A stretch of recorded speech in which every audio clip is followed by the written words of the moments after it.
Hello students, good morning. आज हम इस वीडियो में बॉटनी के पेपर थर्ड की फोर्थ यूनिट में mention diversity of flowering plants के बारे में कुछ अध्ययन करेंगे। डाइवर्सिटी से तात्पर्य विभिन्नताओं से है कि किस प्रकार से एंजियोस्पर्मिक प्लांट्स में आकारिकी में विभिन्नताएं या वेरिएशंस देखने को मिलते हैं।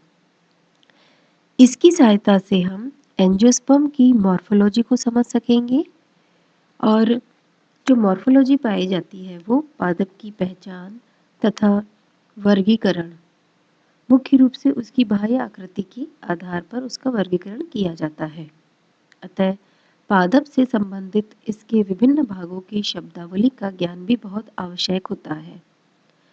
पादपों की संरचनाओं का वर्णन फाइटोग्राफी कहलाता है। इसके तहत संपूर्ण पादप का वर्णन तथा इस पादप को निर्मित करने वाले संगठक या कंपोनेंट का अध्ययन किया जाता है। संपूर्ण पादप को प्रमुख रूप से हम दो संगठनों में विभाजित कर सकते हैं। एक तो है वेजिटेटिव ऑर्गन्स यानी कि कायिक अंग जैसे जड़, तना, पत्तियां आदि तथा जननांग या रिप्रोडक्टिव ऑर्गन्स जैसे कि पुष्प और पुष्प में पुमंग यानी एंड्रोशियम व जायांग गाइनोशियम तथा फल व बीज इत्यादि। तो सबसे पहले हम आज इस वीडियो में एंजियोस्पर्मिक प्लांट्स की रूट्स यानी मूल या जड़ के बारे में कुछ जानकारी देखेंगे। मूल या जड़ जो है पौधों की जड़ों से आप भली भांति परिचित होंगे कि किस प्रकार से किसी पौधों के लिए जड़ बहुत ही आवश्यक है। यह पौधों के सपोर्ट व स्थायित्व के लिए आवश्यक है। जब पौधों के बीज का अंकुरण होता है तब बीज से दो अंकुरण स्फुटित होते हैं, रेडिकल यानी मूलांकुर व प्ल्यूमुल या प्रांकुर। प्ल्यूमुल या प्रांकुर से पौधों का वायवीय भाग बनता है जैसे तना, शाखाएं, फूल व पत्ती इत्यादि तथा मूलांकुर से जड़ों का निर्माण होता है।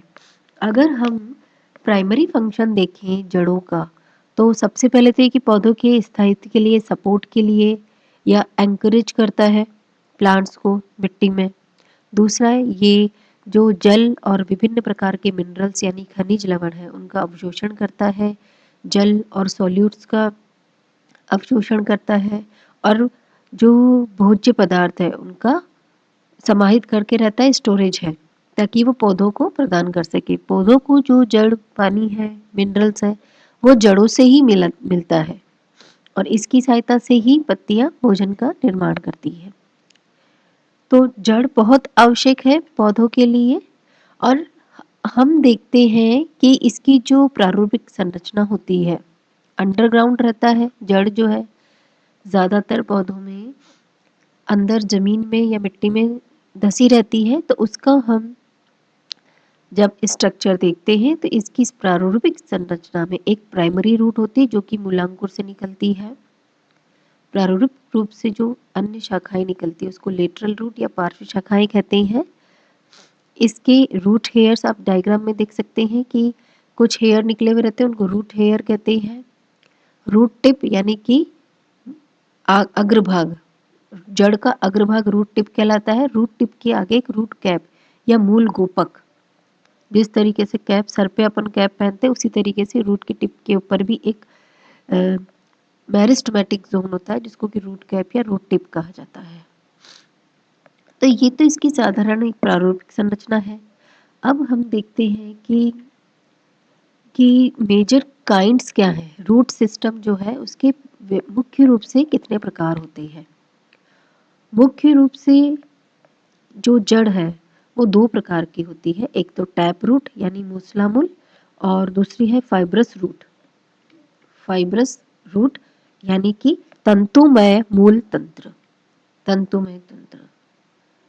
तो ये क्या होती है, मूसलामूल क्या होती है, वह मूल तंत्र जो जमीन में बहुत गहरे तक जाता है मूसलामूल कहलाता है। इसके शीर्ष पर मूल गोपक यानी रूट कैप पाई जाती है।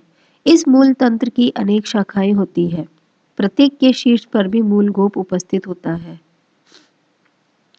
मूलांकुर से बनने वाली प्रथम जड़ को प्राथमिक व शेष शाखाओं को द्वितीयक मूल कहते हैं, जैसे कि सरसों, ब्रासिका कंपास्ट्रिस, ये जितने भी उनमें टैप रूट सिस्टम पाया जाता है।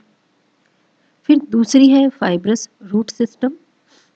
ऐसे कुछ पादपों में जिनमें मूसला मूल अल्पकाली यानी कि शॉर्ट लिव्ड होती है, शीघ्र ही तंतुमय मूल तंत्र द्वारा प्रतिस्थापित हो जाती है, जैसे कि ट्रिटिकम है, या फिर बहुत से अपने ऐसे उदाहरण एंजियोस्पर्म प्लांट के उदाहरण देखने को मिल जाएंगे जिसमें फाइब्रस रूट सिस्टम पाया जाता है।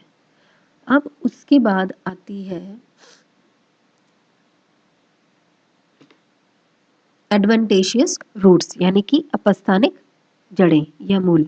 अपस्थानिक शब्द से आप क्या समझते हैं? अपस्थानिक का मतलब होता है अपने स्थान से हट जाना या नॉर्मल से अलग हट करके। तो अपस्थानिक रूट यानी कि वैसे तो जनरली मूलांकुर से, पौधों के मूलांकुर से, जो मूलांकुर वाला भाग है वहां से जड़ का निर्माण होता है, लेकिन इस भाग से अलग हटके पौधे के किसी और भाग से अगर जड़ का निर्माण होता है तो वो जो जड़ है वो अपस्थानिक जड़ कहलाती है। तो मूलांकुर के अलावा पादप के किसी अन्य भाग से विकसित होने वाली मूल को अपस्थानिक मूल कहते हैं। अब हम देखते हैं कि ये जो रूट्स है उनके मॉडिफिकेशंस क्या है। मॉडिफिकेशंस यानी रूपांतरण। कोई भी रूट किसी विशिष्ट कार्य को करने के लिए अपनी शेप में, अपनी संरचना में या अपने कार्य में कुछ रूपांतरण करती है, तो ये सब उसकी रूपांतरण कहलाते हैं। तो हम देखते हैं कि क्या क्या इनमें रूपांतरण पाए जाते हैं। तो जो रूपांतरण है वो टैप रूट यानी मूसला मूल और तंतुमय रूप फाइब्रस जो एडवेंटेशियस रूट्स है, उन दोनों में ही ये जो रूपांतरण है पाए जाते हैं। तो टैप रूट में क्या क्या रूपांतरण होते हैं, अपनी रूट्स अपनी क्या क्या रूपांतरण करती है, तो ये कुछ चार पांच प्रकार के रूपांतरण हैं। इनको हम स्टेप बाय स्टेप समझते हैं। सबसे पहले हम लेते हैं फ्यूजीफॉर्म। फ्यूजीफॉर्म या तर्कुरूप। तर्कुरूप आप जानते होंगे। तो ये दोनों सिरों पर पतली होती है और बीच में फूली हुई होती है, जैसे कि मूली आप देख सकते हो, रेफाना सटाइवस मूली। तो इस प्रकार की जड़ भोजन संग्रह करके फूल जाती है, मतलब उसने संरचना में भी परिवर्तन किया है। और क्यों किया है? ताकि ये भोजन का संग्रह करती है। दूसरा है नेपीफॉर्म यानी कि कुंभी रूपी। कुंभ का जो शब्द है अपन कलश के लिए यूज में लेते हैं। इस प्रकार की जड़ में मूसला मूल के अतिरिक्त कभी कभी बीज पत्राधार भी भोजन संग्रह करने का कार्य करता है।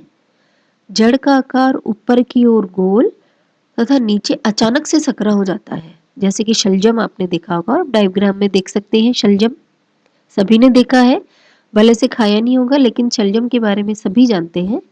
तो ये अपने रूटीन के एग्जाम्पल है जिनको आपको रटने की जरूरत नहीं है, आप समझ सकते हो कि भाई नेपीफॉर्म यानी कि कलश या कुंभाकार जो संरचना है वो शलजम में पाई जाती है। तीसरा है कॉनिकल यानी कि शंकु रूप। शंकु रूप हम सब समझते हैं कि ऊपर से चौड़ा होगा, नीचे से सकरा होगा। तो इस प्रकार की जड़ का ऊपरी सिरा चौड़ा और जो नीचे की ओर धीरे धीरे धीरे धीरे सकरा होता है, एकदम से नहीं होता। कुंभी रूप में तो एकदम से सकरा हो जाता है, धीरे धीरे हो जाता है, जैसे कि गाजर है ना। अंतर है मूली में और इस गाजर में। मूली आप ध्यान से देखना, ऊपर का सिरा और नीचे का सिरा होगा पतला, बाकी बीच का मोटा होगा, जबकि गाजर में ऊपर का मोटा और नीचे से सकरा होता जाएगा। फिर उसके बाद आती है ट्यूबरस या ट्यूबरक्युलर यानी कि साकंद मूल, कंदिल मूल। इस प्रकार की जड़ अनियमित रूप से फैली हुई रहती है, जैसे गुलब्बास यानी मिराबिलस जलापा। उसका कोई शेप नहीं होता कि वो कहाँ से फूलेगी, उसकी जहाँ से इच्छा हुई वो कहीं से भी फूली हुई रह सकती, अनियमित आकार की होती है। अब हम एक और इसका उदाहरण है न्यूमेटोफोर्स। आपने सभी ने आपके अलावा देखा होगा, पिछली कक्षाओं में पढ़ा होगा कि न्यूमेटोफोर्स जो है श्वसन रूट्स रहती है स्पेशल रेस्पिरेशन के लिए।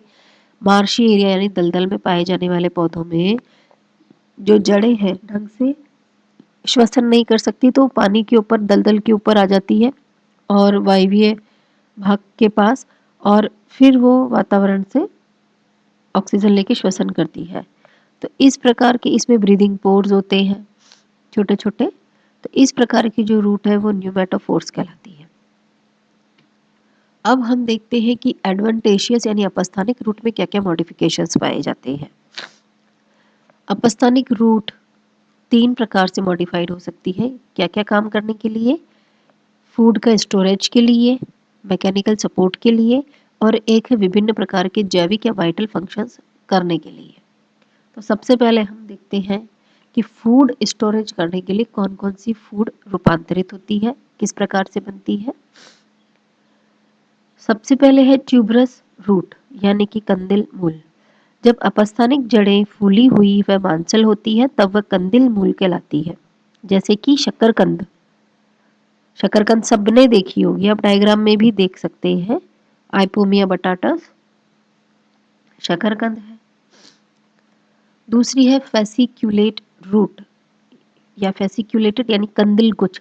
उसके अंदर कुछ ही नहीं है, बस ये है कि जब अपस्थानिक जड़ें, बहुत सी अपस्थानिक जड़ें गुच्छों में पाई जाती है तो प्रत्येक भोजन संग्रह करके फूल जाती है तो वह कंदिल गुच्छ कहलाती है। जैसे कि डहेलिया, डहेलिया आपने बहुत कम ही देखा होगा, तो डहेलिया है। तीसरी है नोड्यूलेटेड, नोड्यूलेटेड यानी ग्रंथिल नोड्यूलोज। इस प्रकार की जड़ में भोजन संग्रह जड़ के अंतिम सिरे पर होता है जिससे वो फूली हुई दिखाई देती है। जैसे कि आमा हल्दी, आमा हल्दी इसका उदाहरण है। और या फिर लेग्यूमिनस, लेग्यूमिनेसी फैमिली है, उसके भी कई प्लांट्स इसी प्रकार के होते हैं जिनकी जड़ें नोड्यूलस या ग्रंथिल रूट्स बनाती है। दूसरा है अनेक्स्ड मोनिलीफॉर्म या बीडेड रूट। नाम से ही मालूम है, मोनिलीफॉर्म जो शब्द है मालाकार, मालाओं की आकृति को कहा जाता है। बीडेड यानी माला, मोती, मोती के रूप में। इस प्रकार की जड़ एक निश्चित क्रम में माला के दानों के रूप में गोलाकार रूप में फूली हुई रहती है। जैसे कि वाइटिस, वाइटिस है इसका उदाहरण सबसे बढ़िया। या बहुत घासें भी हैं कुछ प्रकार की, उनकी जड़ें भी इसी प्रकार की रहती है। नेक्स्ट है एन्यूलेटेड या वलयित, वलय। इस प्रकार की जड़ में एक निश्चित क्रम में जड़ें फूली हुई होती है, वह वलय का आभास देती है। वलय यानी रिंग, रिंग के नुमा। फाइकोरोशिया और आइपिकेकु कुना। तो ये जो जड़ें हैं वो एन्यूलेटेड या वलयाकार आकृति में मुड़ी रहती है। नेक्स्ट है मैकेनिकल फंक्शन करने के लिए, यानी कि जब कोई भी रूट यांत्रिक सहारे के लिए या सहारे के पौधे के सहारे के लिए रूपांतरित होती है तो वो मैकेनिकल फंक्शन उनका कहलाता है। इसमें सबसे पहला उदाहरण है प्रॉप रूट यानी कि स्तंभ मूल। इस प्रकार की जड़ें पौधे को भूमि में स्थिर रखने के लिए अतिरिक्त यांत्रिक बल प्रदान करने का कार्य करती है। यह पौधे के किसी भी भाग से अपस्थानिक रूप से निकलकर उस अंग को विशेष स्थिति में रखने में सहायता प्रदान करती है। बरगद में क्षैतीय वायवीय शाखाओं से ये जड़ें निकलकर नीचे की ओर धनात्मक रूप से गुरुत्वानुवर्ती वृद्धि करते हुए जमीन में नीचे चली जाती है। वह बड़ी शाखाओं को साधने का अर्थात यांत्रिक बल प्रदान करने का कार्य करती है। जैसे कि सबसे अच्छा उदाहरण आपने जो देखा भी है, सब जानते हैं, बरगद है। बरगद की जड़ें आपने देखी होगी हवा में लटकती हुई, तो वो है फाइकस बेंगालेंसिस। रबर प्लांट में भी पाई जाती है, बनियान ट्री में तो पाई जाती है। नेक्स्ट है स्टिल्ट रूट यानी कि जटा मूल या अवस्तंभ मूल। इस प्रकार की जड़ें पौधे के आधारीय पर्व संधियों से निकलती है और धनात्मक रूप से गुरुत्वानुवर्ती हो जाती है। वह जमीन में जाकर पौधे को साधने का कार्य करती है, जैसे केवड़ा, गन्ना, सैकरम। नेक्स्ट है रूट बट्रेसेस या बट्रेस रूट। इस प्रकार की जड़ें भूमि के कुछ ऊपर की ओर निकलकर तख्ते के रूप में फैली रहती है। वे वृक्षों को यांत्रिक बल प्रदान करने का कार्य करती है। बॉम्बेक्स या सैमुअल इसका उदाहरण है। एक बिटर आलमंड भी है यानी कि बादाम, बादाम भी की जड़ों का उदाहरण भी रूट बट्रेसेस है। यानी कि पुष्ता या वप्रमूल इसको हिंदी में कहा जाता है। नेक्स्ट है क्लाइंबिंग रूट्स, क्लाइंबिंग या आरोही। नाम से ही समझ सकते हैं कि इस प्रकार की जड़ें कमजोर तनों वाले आरोही पादपों की पर्व संधियों पर निकलकर उन्हें आधार प्रदान करती है। वह आरोहण यानी ऊपर चढ़ने में मदद करती है। जैसे पान है, पाइपर बीटल है ना, पाइपर बीटल में इस प्रकार की जड़ें पाई जाती है। फिर विभिन्न प्रकार के कुछ अपस्थानिक जड़ें कुछ विशिष्ट जैविक कार्य करने के लिए भी रूपांतरित हो जाती है। जैसे कि सबसे पहले है एपीफाइटिक रूट्स। एपीफाइटिक रूट्स या ऊपरी रोही, यानी कि ऊपरी रोही पादपों की मूल में एक विशेष ऊतक पाया जाता है वेलामेन, जो कि वेलामेन कहलाता है। यह पादप को वायु की आर्द्रता को अवशोषित करने में सहायता प्रदान करता है, जैसे कि वेंडा, वेंडा इसका उदाहरण है। नेक्स्ट है पैरासिटिक रूट, नाम से ही मालूम है परजीवी रूट। इसको हॉस्टोरियल रूट भी कहते हैं। इस प्रकार की जड़ें पोषक पादप में प्रवेश करके पादप से संबंध स्थापित कर लेती है। वह उससे भोजन व का शोषण करती है। जैसे कि अमर बेल, कस्पुटा, ये सब डॉडर प्लांट में भी ये पाई जाती है। तो ये पैरासिटिक रूट्स होती है इस प्रकार से। नेक्स्ट है एसिमिलेटरी और फोटोसिंथेटिक रूट। एसिमिलेटरी या फोटोसिंथेटिक रूट जो या स्वंगीकरण जड़ें, इस प्रकार की जड़ें हरी होकर प्रकाश संश्लेषण के कार्य में सहायता प्रदान करती है। जैसे कि गिलोय, टिनोस्पोरा और सिंघाड़ा, उनकी ये जड़ें जो है फोटोसिंथेसिस के कार्य में। कुछ एक जड़ होती है फ्लोटिंग रूट्स, जैसे कि जूसिया या वाटर प्लांट्स जो रहते हैं, और नोडुलेटर रहती है कुछ में, कुछ कुछ और है। तो ये थे आज हमारे रूट्स के प्रकार, मॉडिफिकेशंस। और जो आगे आने वाले वीडियोस हैं उसमें हम देखेंगे, आज हमने रूट्स को देखा, फिर हम स्टेम, फ्लावर्स, लीव्स, इनफ्लोरेसेंस, इनको हम समझेंगे। Okay, thank you.